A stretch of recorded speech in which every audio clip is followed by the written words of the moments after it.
Boa tarde a todos, os meus amigos e as minhas amigas. Eu sou o Diego Santana, operador do canal no YouTube Conjuntura Política e Econômica. Se inscreva no canal se você ainda não conhece e não é inscrito e aperte os sinos para receber as notificações. Meus amigos, uma data tão esperada do cenário político brasileiro está chegando perto. Depois de tantos anos de espera, 2018 foi o ano em que o Brasil escreveu a sua verdadeira história, o que difere muito da modernização do Estado em relação ao que se pode construir a partir de agora. É preciso que se entenda o seguinte: Jair Messias Bolsonaro é o nosso presidente da República e está em busca da nossa vitória à reeleição. Jair Messias Bolsonaro, o de número 22, é o capitão do povo brasileiro, o capitão que vem buscando as reformas necessárias para o desenvolvimento econômico e estrutural de um país que durante muitos anos perdeu seu rumo e a soberania nacional. O resgate da indústria, o desenvolvimento e, acima de tudo, o compromisso com a ética moral precisa prevalecer mediante as ameaças da esquerda, que durante tanto tempo esteve à frente do poder, provocando grandes crises morais no que se refere ao exercício da política brasileira, e agora quer voltar com a cara mais lavada, se apresentando como possíveis soluções. E é por esse motivo que é preciso que votemos em Jair Bolsonaro para a presidência da República, como também em candidatos da linha conservadora, para que se possa ter uma bancada forte e eficiente, visando aprovar os projetos de reforma administrativa e desburocratização de forma mais célere e consistente. O desenvolvimento econômico do nosso Brasil só depende das nossas ações através do voto. E a coerência, acima de tudo, precisa vencer em todos os aspectos. O Brasil precisa andar para frente. O Brasil precisa evoluir. O Brasil precisa crescer. O Brasil precisa de novos métodos para se fazer política contra a corrupção, contra os atos levianos de improbidade, contra os atos que são destrutivos à nação, os atos que provocam os grandes retrocessos e declínios, que se constroem as mais obscuras alianças para distribuir centenas de propinas a milhares de parlamentares, e dessa forma tentam utilizar retóricas como se fosse Jair Bolsonaro o autor de tudo isso. E mais que isso, a velha história de querer colocar a aliança com o Centrão como uma velha narrativa é apenas um contexto de querer procurar corrupção onde não tem, uma vez que as emendas parlamentares, é bom que se diga, são verbas voluntárias que se distribuem para os deputados levarem recursos para investimentos estruturais nos municípios de suas bases eleitorais, visando ajudar estados e prefeituras a concentrarem os investimentos aonde o IDH é deficitário. Para isso existe o Pacto Federativo, para aprovar reformas de grande importância, como foi a reforma da Previdência Social, que vem contribuindo para a queda significativa no déficit público e, acima de tudo, nos grandes cortes feitos em despesas que aumentavam de forma significativa os gastos de forma desenfreada, provocando aumento da dívida pública. E, acima de tudo, o Estado brasileiro está encolhendo cada vez mais, visto que durante todo esse período da esquerda no poder, tivemos um grande crescimento de aparelhamento do Estado em troca dos grandes favores em relação à corrupção, que foram os mais violentos escândalos que nós vivenciamos nos últimos anos. Políticas econômicas que nunca fizeram o Brasil andar para frente. E esse motivo significa que, ao longo de muitos anos, vivemos uma engrenagem em forma de muitas maquiagens no que se refere aos dados e números em relação a crescimentos econômicos que não existiam. Afinal, as finalidades feitas para estelionato eleitoral era o retrato de um Brasil que estava se degradando e, acima de tudo, perdendo cada vez mais os seus rumos, com o crescimento da classe pobre, agravamento da fome e da miséria. E eles tentam utilizar o discurso do Brasil da Maravilha, dizendo que em seus governos nós tivemos grandes avanços. Eu não sei quais avanços. Afinal, o BNDES, junto ao Tesouro Nacional, emprestou recursos públicos para financiar obras de infraestrutura da malha rodoviária em países socialistas, enquanto o Brasil estava com mais de 14 mil obras paradas, principalmente relacionada ao Programa de Aceleração do Crescimento, que foi um dos métodos que o ex-presidiário de São Bernardo do Campo utilizou para fazer sua sucessora, presidente da República, e sua ex-ministra-chefe da Casa Civil, que foi também sua ministra de Minas e Energia, Dilma Vana Rousseff. E esse fator é bem pertinente à realidade que nós vivemos, pois os custos foram muito altos. Isso nos custou a falta de infraestrutura, nos custou um grande retrocesso de IDH praticamente negativo, com expansão significativa de pessoas cada vez mais dependentes de programas de transferência de renda. E, por outro lado, é preciso que se entenda que, para que o Brasil possa dar 2 passos para frente, é preciso cortar na própria carne. É preciso criar uma política estratégica para investimentos públicos, como também as tornar atrativas para os investimentos diretos e indiretos. Isso significa dizer que, uma vez que o Brasil obtém projeção de crescimento, é porque nós estamos retomando o nosso rumo com um amplo Plano Nacional de Desenvolvimento. 450 mil casas populares de Casa Verde e Amarela foram entregues. Inúmeros títulos de propriedade na área rural para famílias cadastradas como pequenos produtores rurais também foram entregues para facilitar assentamento e estimular a contribuição de cada brasileiro com a nossa forte parte da nossa economia, que é o agronegócio.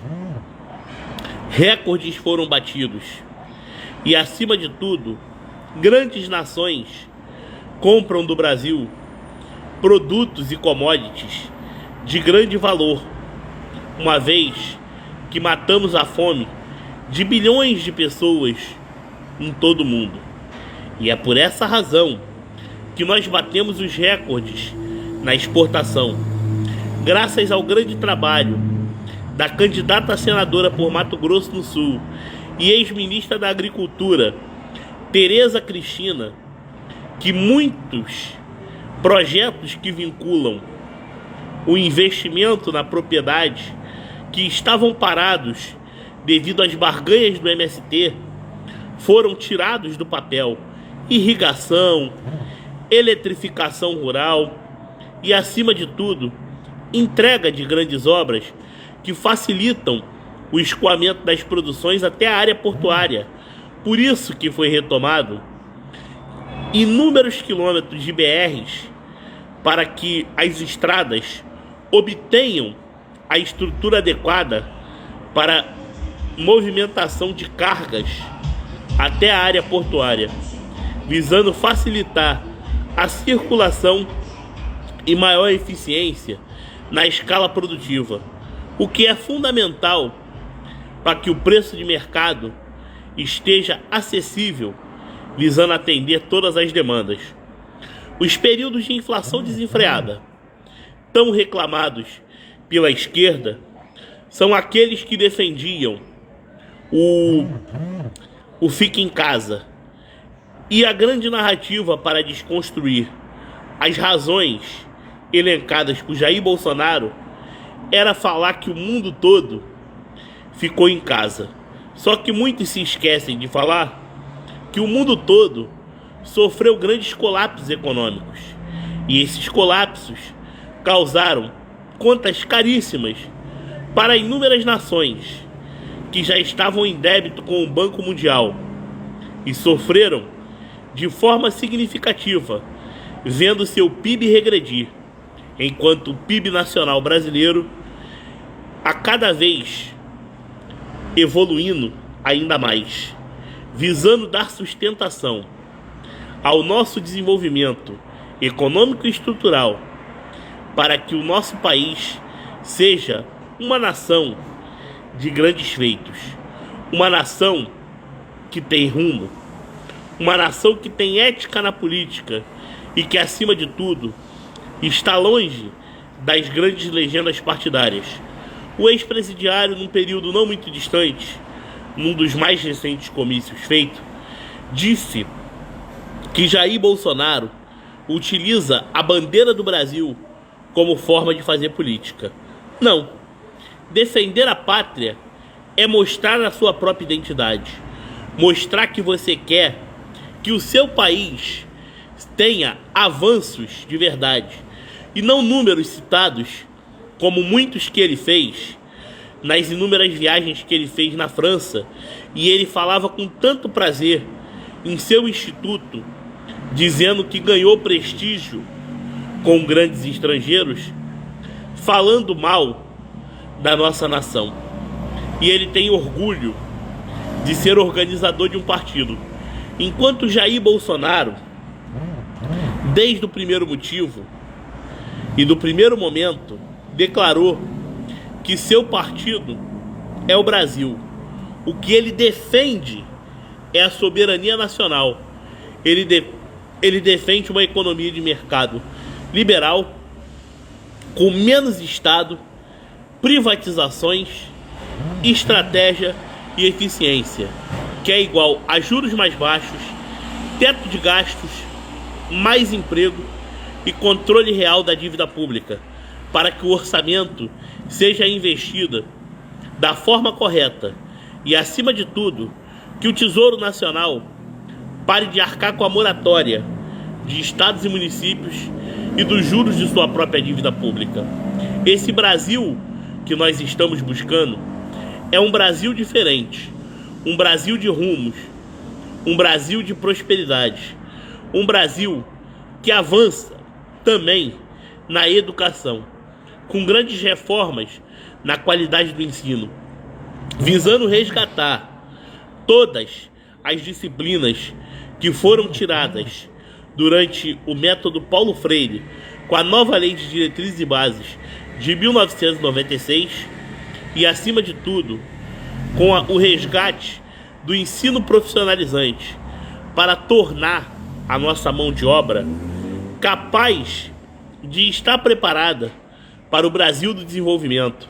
Está aí o nosso futuro senador, que foi ministro da Ciência e Tecnologia, o astronauta Marcos Pontes, que buscou à frente da pasta a retomada de projetos que são fundamentais para que o Brasil possa ser equiparado a um país asiático com sua eficiência tecnológica, visando acabar com essa dependência do capital externo para a tecnologia. Pois quando o Brasil descobrir a sua capacidade eficiente de fortalecer sua indústria, o Brasil com certeza será uma soberania independente e que mesmo nos momentos de turbulência será um país que irá crescer durante todos os períodos de crise econômica. Porque quando você tem atratividade, consequentemente, você tem política fiscal sustentável. E você não joga a taxa de juros de forma artificial e nem utiliza de suas reservas em dólar de forma a manipular as taxas de câmbio. O dólar cai pela sua competência, cai pela sua política fiscal e pela sustentação, onde você estabelece metas de inflação e, acima de tudo, evita buscar que as despesas cresçam de forma desenfreada. O Auxílio Brasil, no valor de R$600, muitos dizem ser eleitoreiro. Mas eu pergunto a vocês, num período não muito distante, o Auxílio Brasil estava sendo discutido no Congresso Nacional e o governo brasileiro sofreu por parlamentares de grandes bases de centro e de esquerda, alegando que isso furaria o teto de gastos. O mesmo teto de gastos que muitos desses parlamentares, inclusive do Partido Socialista Brasileiro e do Partido Rede, furaria o teto de gastos. Teto de gastos esse que eles falam que só favorece a ricos.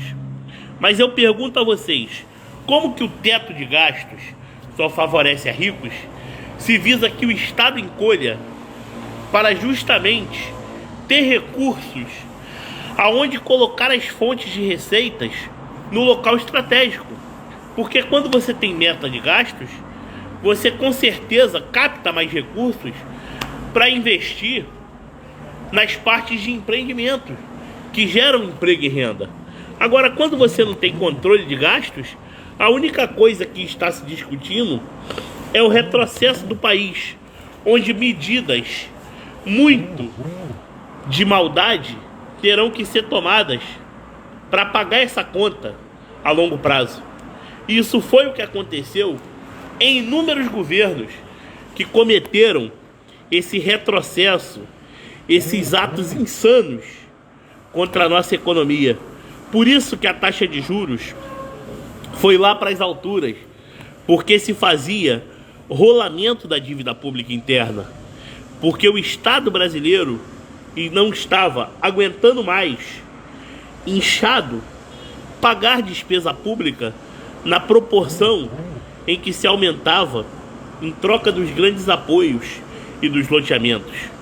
O Estado por si só, ele não foi feito para trabalhar em prol da economia, porque Estado inchado significa despesa pública cada vez mais alta. E quanto maior a despesa, menor é a capacidade, a capacidade de se fazer fundos de reservas visando o crescimento da economia e, acima de tudo, criando planos de receitas para exercícios financeiros posteriores e futuros.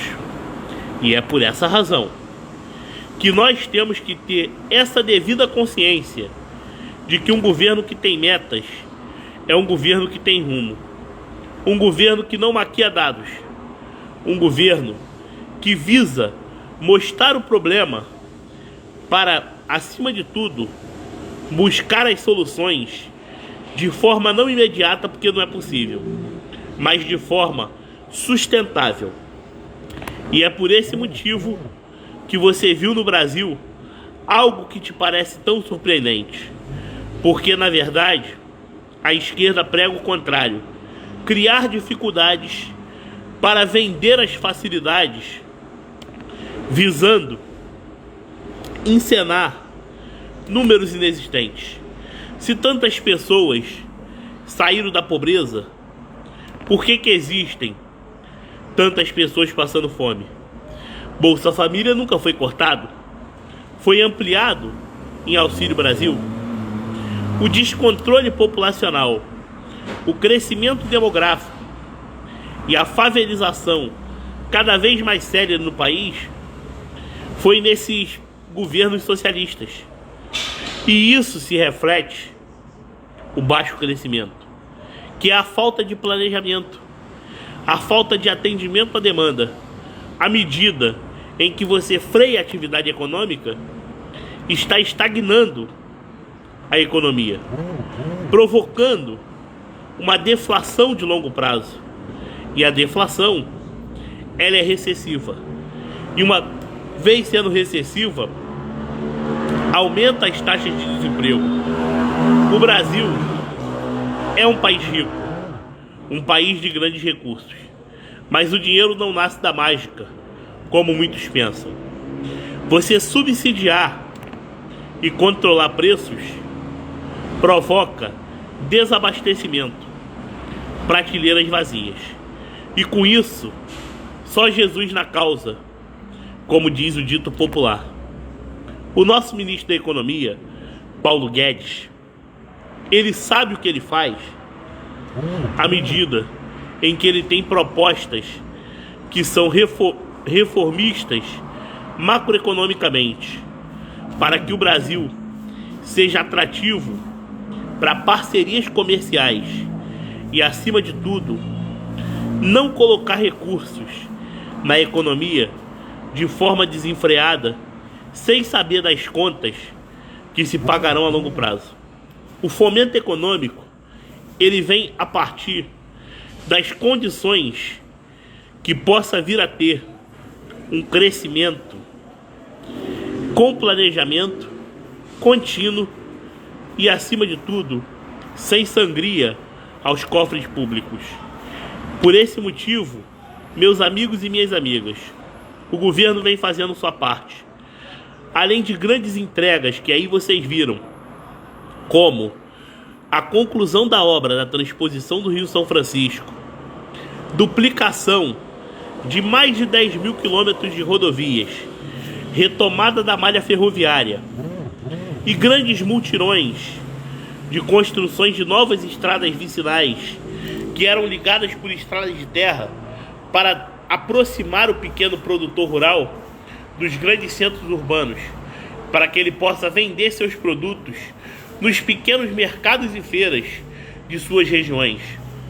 Além de grandes projetos que tiveram grandes avanços do controle ideal da polícia ambiental na nossa Amazônia, onde a mídia brasileira tenta dizer que o ministro Ricardo Salles provocou o maior desmatamento de todo momento.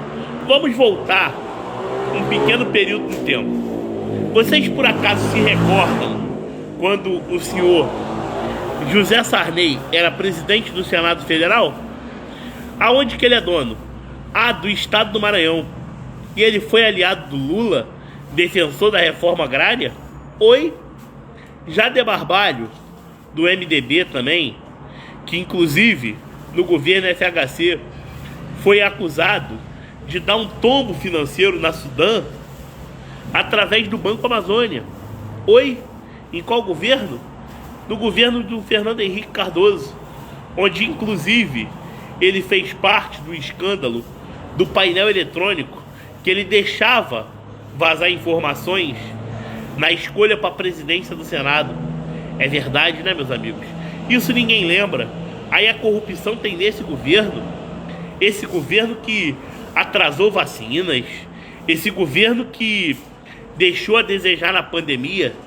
Meus amigos e minhas amigas, vocês queriam que uma vacina fosse comprada sem nenhuma garantia da Agência Nacional de Vigilância Sanitária, a nossa Anvisa, e que ela causasse efeitos colaterais não sabendo as consequências do futuro?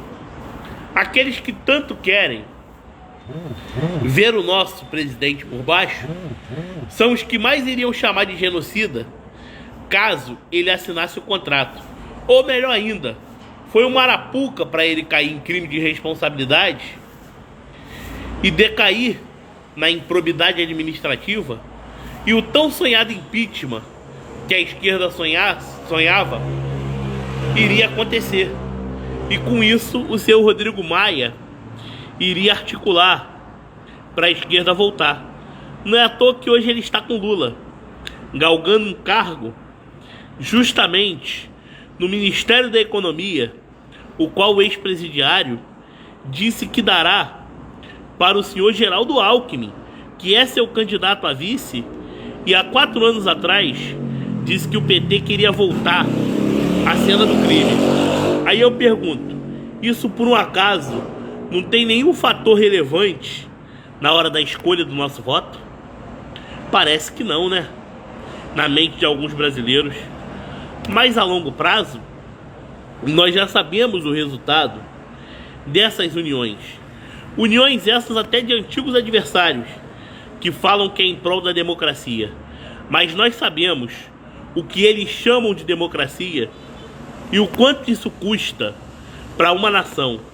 Isso custa grandes retrocessos que impedem o povo brasileiro de crescer. Aí muitos falam que o governo deixou de investir nas universidades. As universidades estão aparelhados pela imoralidade, aparelhados por esquerdistas que não querem ensinar, somente doutrinar, aparelhados por malfeitores, traidores da pátria, defensores do ex-presidiário de São Bernardo do Campo. É isso, meus amigos e minhas amigas, que o Brasil não pode vivenciar mais. Por isso, votar em Jair Bolsonaro é votar num futuro promissor que tem frutos a colher. Isso são provados pelos números. Não sou eu que estou dizendo. Com o controle real da inflação, da produtividade, aumento das taxas de exportação e, como consequência, do crescimento sustentável e contínuo da economia, redução drástica da dívida pública, aumento de reservas internacionais com políticas de superávit nominal, visando evitar que o teto de gastos fure.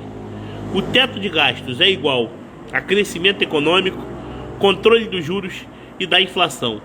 É igual a menor Estado, mais patrimônio, mais soberania, indústria nacional, tecnologia e, acima de tudo, mais economia, mais proporção de crescimento do PIB, com oportunidades para a qualificação de mão de obra, de investimentos estratégicos, do ensino profissionalizante ao superior de verdade, visando buscar que os professores sejam imparciais.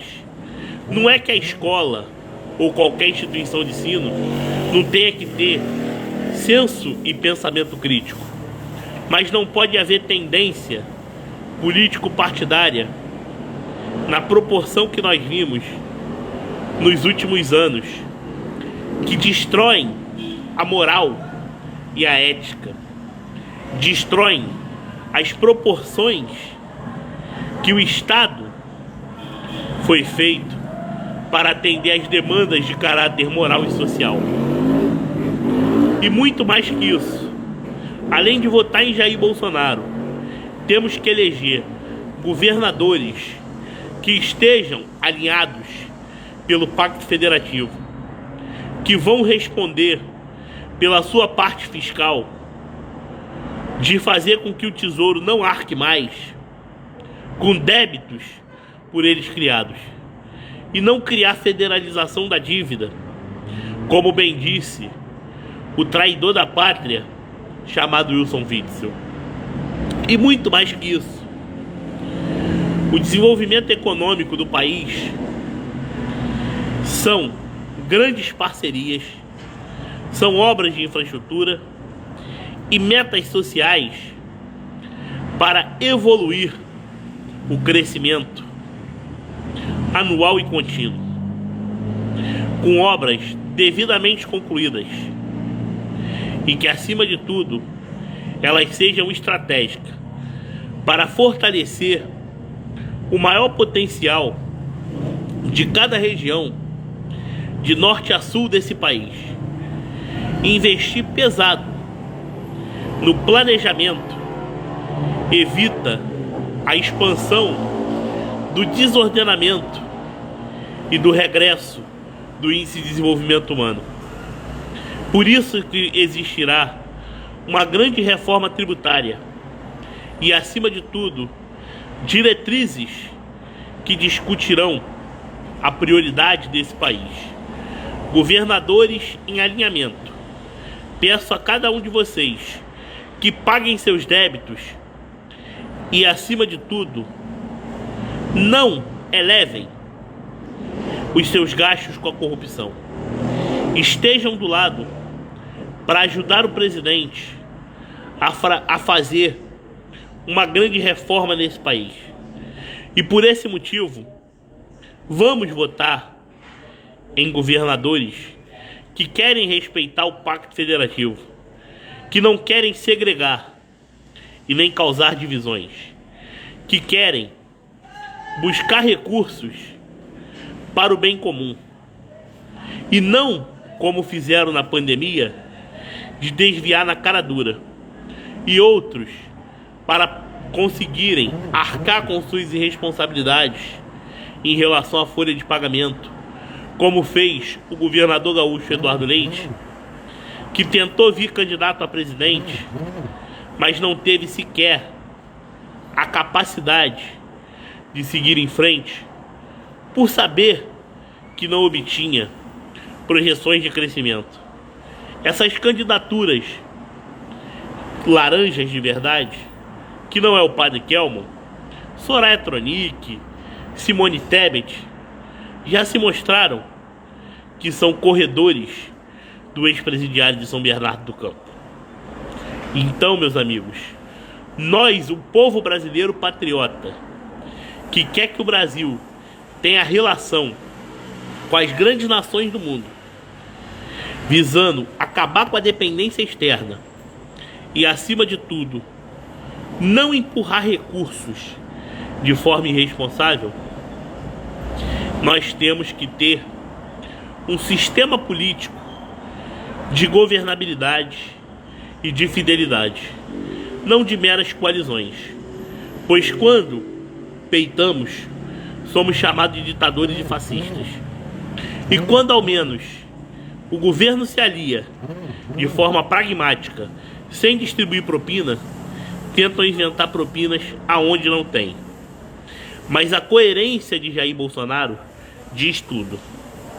Por isso, vamos enfeitar essa Assembleia Legislativa com deputados comprometidos com esse Pacto Federativo, a Câmara dos Deputados e o Senado Federal, que não façam barganhas e tornam o poder legislativo mais sério e eficiente, inclusive no Senado, visando criar barreiras para limitar os abusos da militância do Supremo Tribunal Federal, que há muito tempo deixou de ser Suprema Corte para virar uma nova monarquia pelo avesso da nova República Brasileira.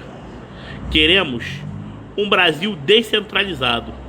Por isso, eu apresento para você, aqui no Rio de Janeiro, quem são os meus candidatos. Para deputado federal, é Chiquinho Brazão, 4401. Para deputado estadual, é Dr. Serginho, 22122. Para governador, Cláudio Castro, 22. E para presidente, o nosso capitão Jair Messias Bolsonaro. E muito claramente, quando eu falo para vocês sobre esses candidatos que estão comprometidos com o alinhamento. Exemplo, com destaque, é Dr. Serginho, que mostrou a sua compostura junto a Jair Messias Bolsonaro, abrindo mão de cargos no Estado na gestão Witzel e sendo um dos mentores do seu impeachment, que apuraram as irregularidades que conduziram o ex-governador à cassação. Então, meus amigos e minhas amigas, é bom que se diga: quem deu seu exemplo e que, quando teve a oportunidade de entrar na base do governo, mostrou a sua capacidade de enfrentar resistências partidárias para ter seus projetos aprovados, e teve à frente uma Secretaria de Ciência e Tecnologia, valorizando o ensino técnico, recuperando projetos que estavam parados há muito tempo, e concentrou recursos de emenda no interior do estado e fez com que chegasse em todos os municípios de todas as regiões, merece uma reeleição como deputado estadual. Por esse motivo, eu quero também a sua confiança em Dr. Serginho 22122, em Chiquinho Brazão 4401. Eu quero sua confiança pelo compromisso estabelecido em trazer emendas em prol de todos os municípios do estado do Rio de Janeiro e, acima de tudo, dos seus compromissos estabelecidos com a política econômica do governo federal e, acima de tudo, enfrentando as resistências de todos os partidos políticos, ainda que estando no União Brasil, que se encontra subdividido, e o mesmo está lado a lado com Jair Messias Bolsonaro. Agora, para o Senado Federal no Rio de Janeiro, o presidente da República deixou uma incógnita entre o Daniel Silveira e o Romário. No entanto, existe aquele tipo de situação: Daniel, caso eleito, conseguirá assumir o mandato? Ou irá ser caçado pelos atos insanos de Alexandre de Moraes? Qual é a segurança e respaldo que o eventual eleitor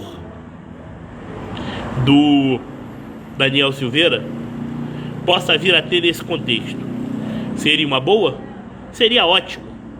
Tanto seria ótimo justamente pelo fato que ele mostra a verdade sobre os interesses do Supremo Tribunal Federal. E por outro lado, é bom que se diga isso, temos o Romário, que, dentro dos paradigmas cabíveis, é a melhor saída que se tem, mediante evitar que uma surfadora de onda ou que senadores de esquerda entrem no Congresso Nacional. Precisamos seguir uma linhagem eficiente de um Brasil que anda para frente. Temos que ser criteriosos e pragmáticos. Precisamos que o Xandão de Moraes seja destituído por atos insanos e lesivos à democracia, utilizando a Constituição apenas como um fragmento, nunca como a defesa dos interesses do povo brasileiro e de uma nação desenvolvida.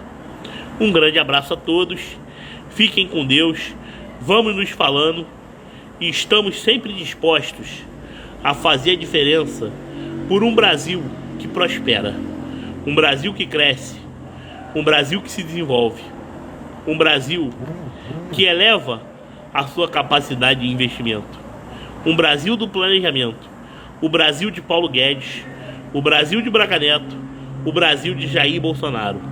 Brasil acima de tudo, Deus acima de todos. Fiquem com Deus.